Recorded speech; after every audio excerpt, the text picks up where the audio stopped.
So just a quick recap. What we had done was we had, we're doing KC and KP, and we had started. So we just started with acids and bases, okay? But then remind me, I felt like we did more of it, but I think we just started with acids and bases. And this is going to be just an application of equilibrium constants. So acid and bases, last time I discussed that it's a proton donor, acid is a proton donor, base is a proton acceptor. And I explained to you that why is that important? Because water is important, and I explained to you that water has two ions. One is H plus one ions, and the other one is OH minus one ions, right? So water ionizes and it produces, so water does not only have water, it has H plus one and OH ions as well. Both of them would be present in equal quantity normally, and that's known as neutral pH. But if you have an acid, then the quantity of H plus one, yahan pe na, the H plus one ions would increase because the acid would produce a lot of H plus one ions. So the water will have more H plus one ions. So the pH will become acidic, and it would become less than 7. And the water, if you have a base, the base removes H plus one ions.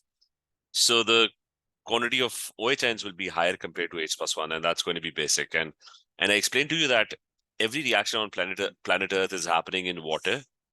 Maybe on some other planet, it might be some other solvent, but on planet Earth, it's water. So the chemistry revolves around water. Molecules are reacting or colliding inside water. Everything is a solution.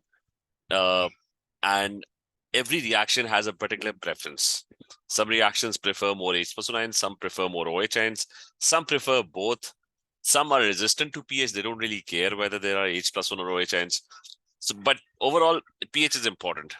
Reactions are very specific to pH changes.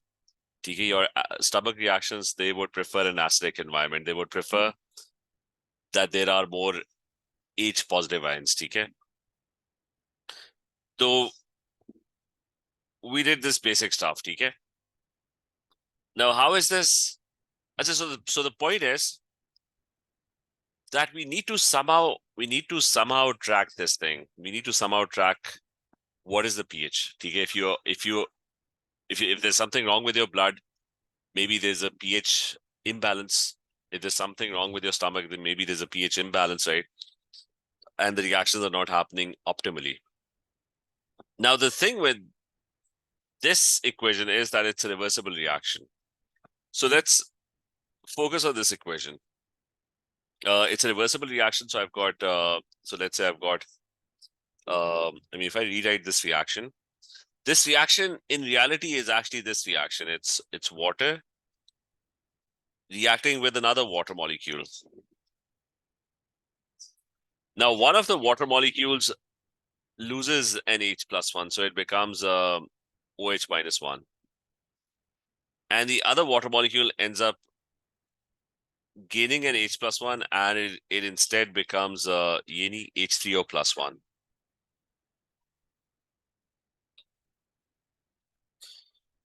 So this is the actual reaction that's happening. And let me show you what's going on. Remember, your solutions don't really have H plus one ions. We are used to writing H plus one ions. So this dissociation is actually this thing, that water has a very strong H positive, right? And this oxygen has lone pairs, two of them. The other oxygen will also have two lone pairs. So what goes on is that the H positive gets attracted to the lone pairs of the other water molecule, and this ionizes. So what you're left with is OH ions. So there's OH minus one.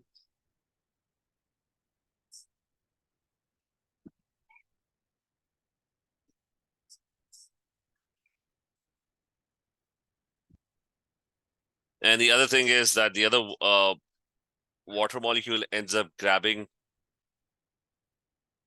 it ends up grabbing the H+1 that just broke away, and it ends up forming a dative bond with it. This thing is known as an hydronium ion in key position. Let me just correct the position. I mean this.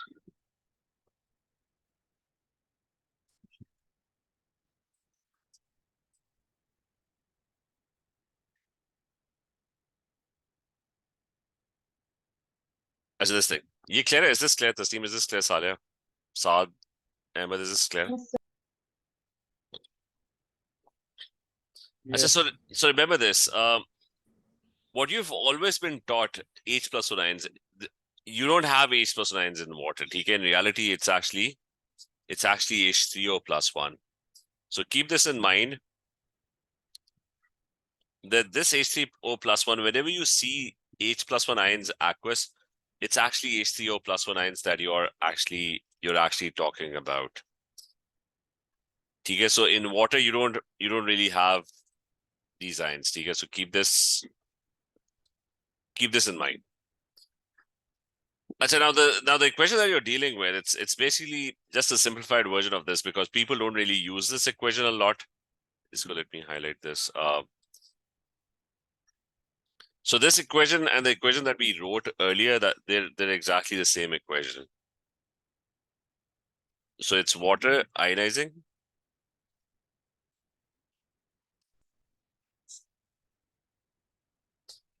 and it produces H+1 and OH ions. Okay, so both of these equations are, I mean, you can use them. So you can use them interchangeably. Now the other thing about this is that under standard conditions, water does not ionize a lot. It produces very few H+1 and very few OH ions. The quantity of H+1 and the quantity of OH ions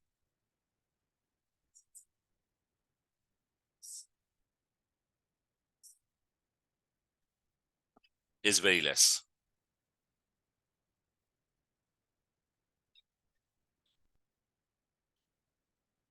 So it's a very tiny amount of H+1 and OH ions that are produced. And this is, I'm talking about under standard conditions. Okay, standard conditions mean, it means room temperature and 1 atmosphere pressure. The ionization of water increases actually at a higher temperature. Molecules would bump into each other and they would ionize more.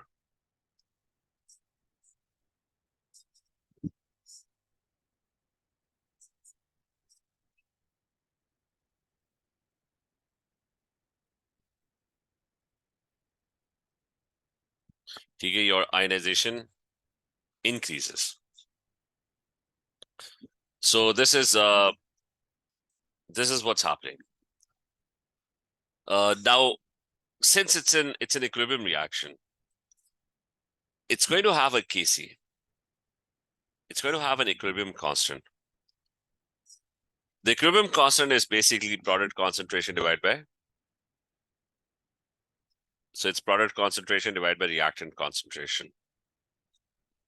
Now the product concentration in this case would be H+1 concentration times OH ion concentration, and so it's going to be divided by the water concentration.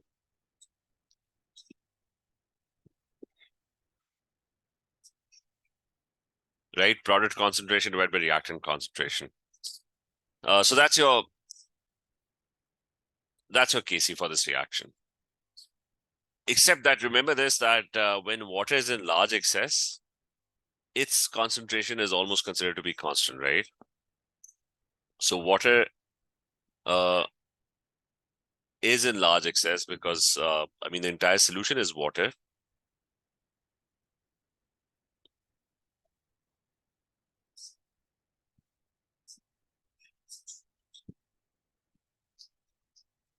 So it's going to be considered to be a constant. ठीक है, अभी we were doing Kc, right? And I told you that solids, their concentration is taken as a constant. You either take it as one or you basically take it as a constant. Or whenever something is in large excess, its concentration is taken as a constant as well, ठीक है? So when you have water only and you have a solution that's made up of water, its concentration would be taken as a constant, ठीक है? ये clear है? Khadija, clear है? Umair, is this clear? Yes, sir. Yes, sir. Okay, so you don't write that in the expression. Or the other way to see this is, I mean, basically you don't write it in the expression. You don't write water in the expression. You take water as one. The other way to look at it is that you can combine the two constants because water's concentration is a constant as well. And the expression that you get is H plus 9 into times OH minus 1. I mean, it's the same thing, right? I mean, previously we used to take water as one, which is the same thing. I mean, I've just combined this constant with this constant. That's it. I mean, it's basically you're getting the same expression. There's nothing new, okay? This thing is called KW. KW is H plus 1 concentration times OH minus 1 concentration. So KW is basically Kc. You just took water as a constant. And this is referred to as the water constant or the ionic product of water. And it has a specific value. Under standard conditions, the value is H plus 1 is what? 1 times 10 power minus 7. And the OH concentration in pure water is also 1 times 10 power minus 7. So what do you get? You get 1 times 10 to the power minus 14. And it's going to be mole squared, and the unit is going to be concentration times concentration. So it's mole squared dm minus 6.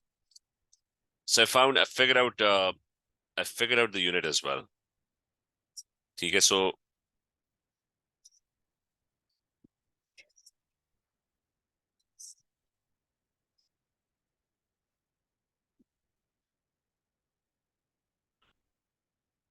and this is our expression for KW. And we've got a value as well.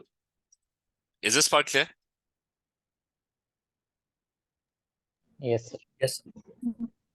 Okay, so it's like an equilibrium constant for water dissociation.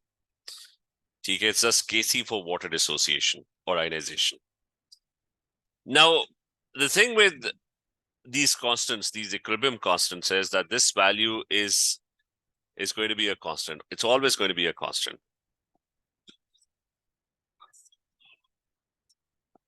Kc values only change with one thing, and that's temperature. So it's always a constant, only changes with temperature. It actually increases with temperature because there's going to be more ions produced.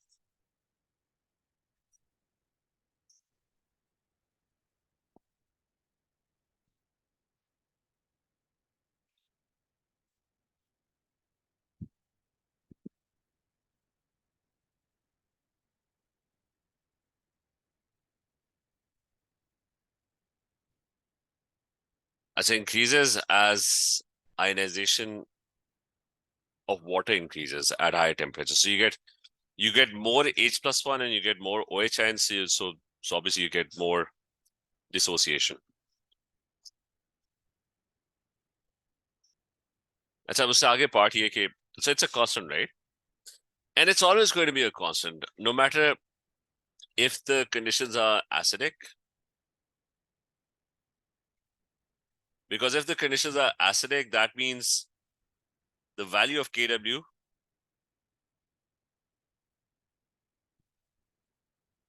so if the conditions are acidic, what happens is that the concentration of H plus 1 goes higher, and vice versa, the concentration of OH ions, it decreases. But KW would still be, if you're at room temperature, it would still be 1 times 10 power minus 14. It's not going to change. And vice versa, agar ulta hoga na, if you've got a basic medium,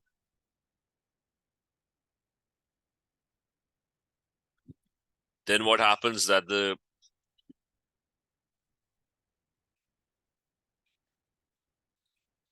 So if you have a basic medium, then the OHN concentration increases and the H+1 decreases. But the value of KW would still be, value of KW would still be 1 times 10 power minus 14. So it's always going to be a constant. So no matter what happens, whether it's a neutral solution, 1 times 10 power minus 7, 1 times 10 power minus 7, it's going to have a value of 1 times 10 power minus 14, whether it's acidic, whether it's basic. So it doesn't really matter. I mean, the KW is for a solution is always going to be a constant. Okay, is this clear? KW is always a constant, no matter what type of solution you've got. Is that clear? Yes, sir. You sound clear. Taseem, is this clear? Saleh, Saad? Yes, sir. Yes, sir. Okay. So it's always going to be a constant. So now, the purpose of KW is that we want to check. We want to track what is the concentration of H+1 and what is the concentration of OH ions. Okay, that's what the purpose of KW is. Because we want to track it, because all reactions depend on it. Okay, if a farmer is planting plants, he brings in a seed and it works at an optimal pH. So he wants to see what is the concentration of H+1 and what is the concentration of OH ions, right? So he's going to be making a graph. If a doctor is tracking something, he's going to be making a graph of pH. So he's going to be tracking those things. Now, pH is like the most important thing in chemistry. What type of solution you've got, that's one of the most important things. And if you want to track it, you want to make a graph. And you want to so this is what you want to do basically. So you want to track H+1 concentrations, and you want to track OH-1 concentrations in the solution. So what do? You plot a graph. Okay, let's say a farmer is doing that every 1 day or he's got a lot of data points and he's going to make a graph. And to make a graph, the best thing is you make a log graph. Okay, so science ke andar just remember this, log graphs are the best.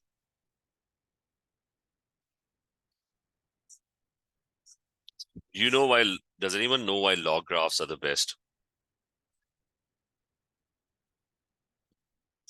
Or does anyone know what log is?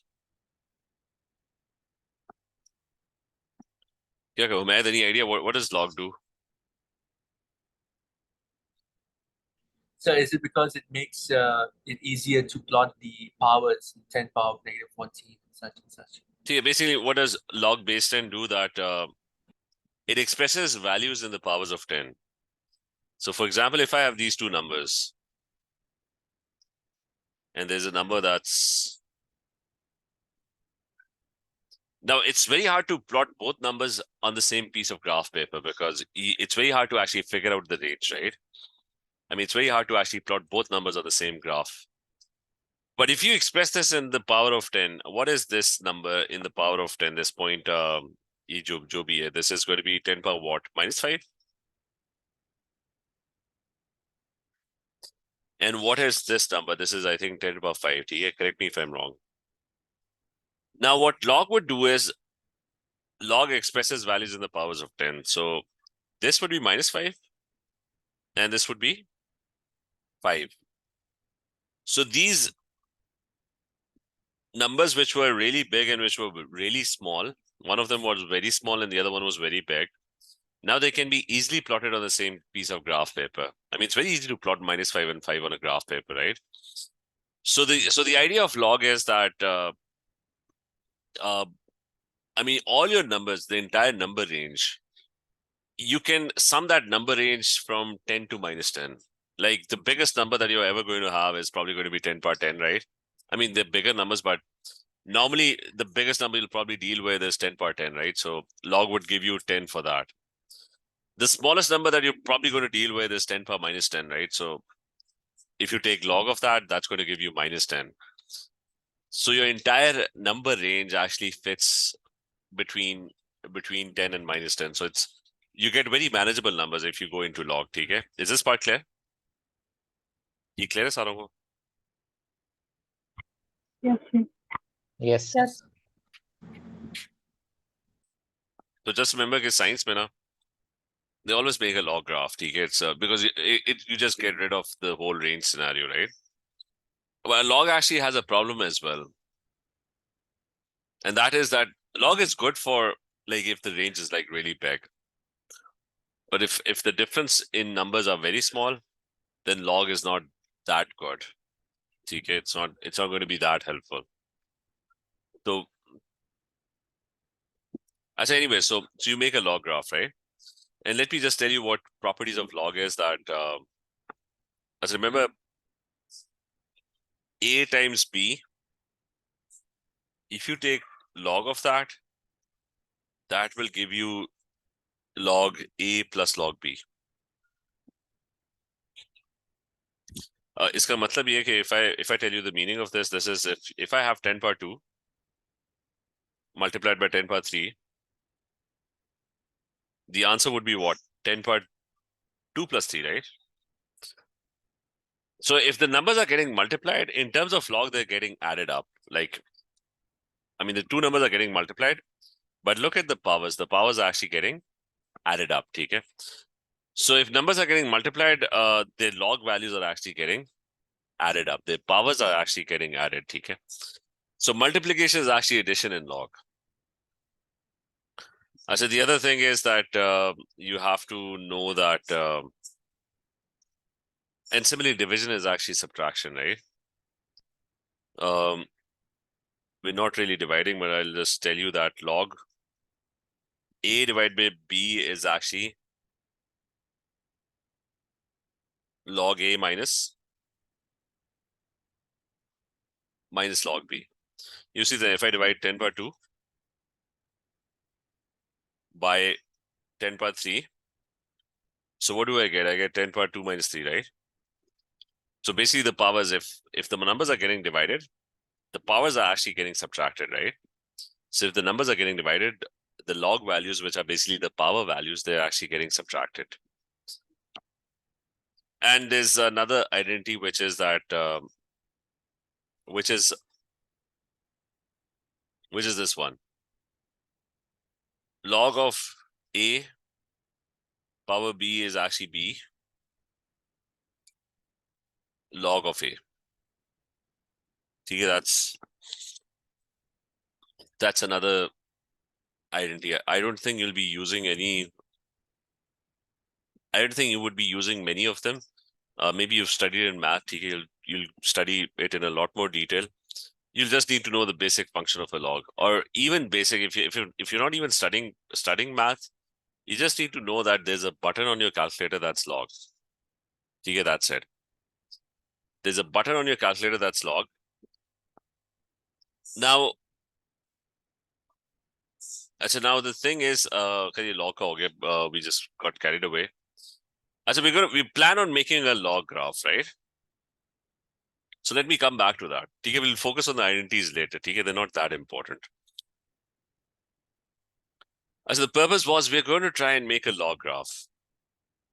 So this is what I had. I had H+1 concentration. This was KW.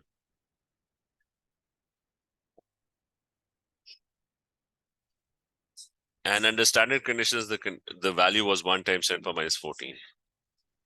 And it was mole squared dm minus 6. So now if I take a log of the entire thing, so it's going to be log of H+1 plus log of OH minus 1. And if I take log of 1 times 10 power minus 14, I'm going to get minus 14. I said then, just for the sake of getting rid of negative numbers, because people don't like making graphs with negative numbers, you multiply the whole thing with a minus 1. So it's going to become minus log of H+1 concentration minus log of OHIN concentration And that's going to be equal to, I said that's going to be equal to 14. Now this thing, these are last season, and this one is important. To get this thing,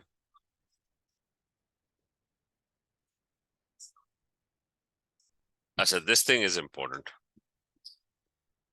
Okay, I haven't done anything. It's the same exact expression. I've just taken log on both sides. So what it has done is that it has expressed this number in the powers of 10. So it's actually minus 14, right? And I multiplied everything by -1 so that I get rid of the negative number. I said, now, the idea is, okay, this thing over here, this minus log of H+1 concentration, that's known as pH. As a pH is basically negative log of, it's the negative log of the concentration of H+1 ions. And this other number is actually known as POH. It's the negative log of the concentration of OH ions. Now, you never actually hear about POH. You always hear about pH. And there's a reason for that. Okay, reason ye ke you don't need to track OH ions. If you track H+1, that is enough. If H+1 is high, then obviously you would know that the OH ion concentration is low. If H+1 concentration is low, then obviously you know that the OH ion concentration is high. So you don't need to track both of them. You can just keep track of one of the ions. You would get the exact idea about the other ion as well. Okay? So there's no point in actually tracking POH. It's always pH that they're looking for. Okay? Because pH will give an idea about, pH will give an idea about the other thing. Okay? But is this part clear? This one? Yes. Yes. Sarung clear? Khadija clear? The steam, Saleh is this clear? Saad? Yes. pH is simple, okay? And there's another identity which is that pH plus POH is equal to 14. Basically it's the same thing. Okay.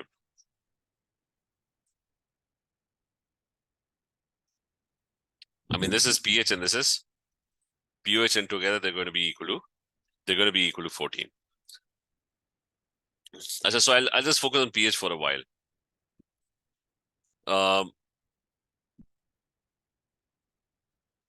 Let's start with finding pH of strong acids. Okay? This is end result. Okay? Finding pH of a strong acid.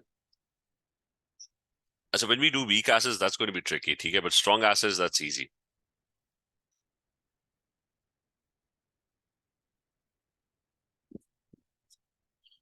So all you need is a calculator. So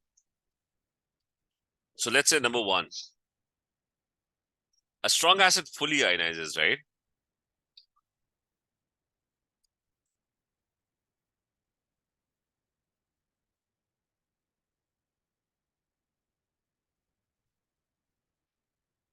So if I have 0.1 mole per dm cube HCl, so HCl would completely ionize. Now finding pH would be very easy. It's going to produce what? H+1 ions, and it's going to produce Cl -1 ions. Okay? So if I have 0.1 mole per dm cube HCl, the amount of H+1 ions produced in the solution, that's also going to be 0.1.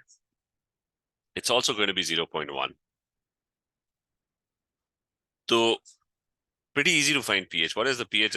It's the negative log of the concentration of H+1 ions. So it's the negative log of the concentration of 0.1. Well, 0.1, 10 ki power mein kya hai? It's 10 power -1, right? You can just use your calculator, press log. So it's 10 power -1, right? So the answer for this would be -1. So what I'm going to get is minus log 0.1 is -1. So I'm going to get +1. Okay, that's going to be my pH. Okay. all you have to do is you just have to press a button on your calculator. I mean, you don't even have to care about what 10 key powers may care. I mean, the calculator is going to do that stuff for you. So if you have 0.1 mole per dm cube HCl, the pH comes out to be 1. Okay? So यानी 1 का मतलब है कि your acid concentration or H+1 concentration in the solution is 0.1. Is that clear? Yes. Yes, sir. अच्छा, so एक और कर लेते हैं, ठीक है? What if I have a base? How do I find a pH of a base? So let's say I've got 0.1 mole per dm cube of NaOH. Now what will happen is that I don't have H+1. I have got NaOH, okay? So NaOH is going to fully ionize.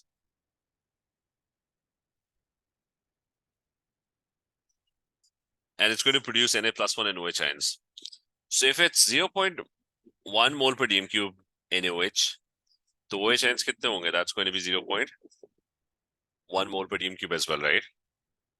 Now, in the case of a base, you can't find pH because there is no H+1, okay? Or the information about H+1 is not given. So what you're going to do is you're going to find POH, which is the negative log of the concentration of OH ions, which is 0.1. And your POH, I mean, we'll see that if you do this, it's going to give you 1, right? So you get POH, right? Now, once you get POH, now you're going to find pH. Okay, we had an identity which is that pH plus POH is equal to 14.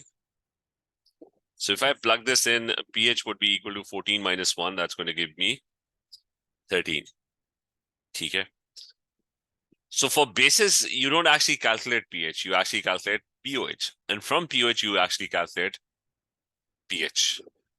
pH 13 actually means it's a very small value. मतलब इसको अगर reverse करो ना, it means that the H+1 concentration is actually 10 to the power minus 13. ठीक है, reverse करना मैं explain कर दूंगा, but if you have a base, the concentration of H+1 ions is going to be extremely low.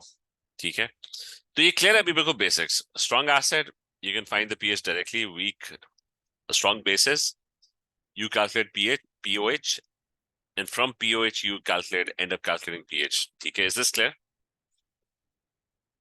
Yes, sir. Yes, sir. ठीक है, सारा clear है? So just this thing. And there's an assumption over here that there's a very tiny assumption over here, which is that if you have acid, then obviously you have water as well, right? The assumption is that if you have a strong acid, then most of the H+1 ions are coming from the acid, like 0.1 mole per dm cube. The amount of H+1 ions that are coming from water, that's like very low. It's like a second. Sorry. अच्छा, assumption ये कि if you have an acid, strong acid, you also have water in the solution, but water produces like a very tiny amount of H+1 ions, right? So the assumption is that 99.999% of the H+1 ions are coming from the acid. Okay, so you don't include the water ions because it would be kind of irrelevant because the amount is so tiny that's coming from water, right? And the same goes for a strong base as well. So if you have an acid, strong acid, the amount of H+1 ions is going to be exactly the same. Okay, is this clear? Yes, sir. Yes, sir. चल ठीक है, कल continue करते हैं क्योंकि फिर वो strong acid, strong base is easy. ठीक है, it's very easy. So we'll do the rest weak acids. ठीक है, that's slightly more tricky. So we'll do that tomorrow then. ठीक है. Okay, sir. Sir, just before I leave, sir, in the equation for pH, it is my negative log concentration of the protons. So why is it negative again? The reason is that if I take log of this is what, 10 power minus 1, right? Yes. So log would be minus 1, right? Oh, so that's why. But people just don't like negative numbers. Okay? You're making a graph. If somebody's tracking pH, he's getting -1. Instead of getting -1, you just multiply it with minus. I mean, you just multiply everything by minus, right? So you never, because concentration is always in decimals, right? Your concentration would always be either 0.1 mole per dm cube or 0.001 mole per dm cube, right?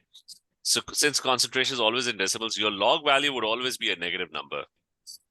So you just don't like negative numbers. So they just multiply everything by -1. Okay? And that actually does one thing.